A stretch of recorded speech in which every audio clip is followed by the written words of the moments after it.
कारंब्याजवळ भीषण अपघात, डंपरच्या धडकेत शेतकऱ्याचा जागीच मृत्यू तर एक जण गंभीर जखमी। सोलापूर बार्शी मार्गावरील उत्तर सोलापूर तालुक्यातील कारंबा गावाजवळ सोमवारी सकाळी 10:30 वाजण्याच्या सुमारास भीषण अपघात झाला।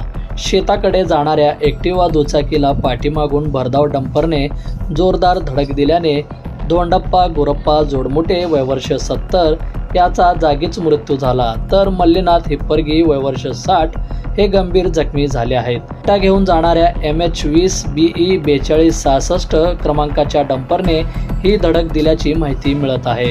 जखमींना तातडीने रुग्णवाहिकेतून सोलापूर येथील शासकीय रुग्णालय अर्थात सिव्हिल हॉस्पिटल येथे उपचारासाठी दाखल करण्यात आले असून घटनेचा पुढील तपास पोलीस करत आहेत।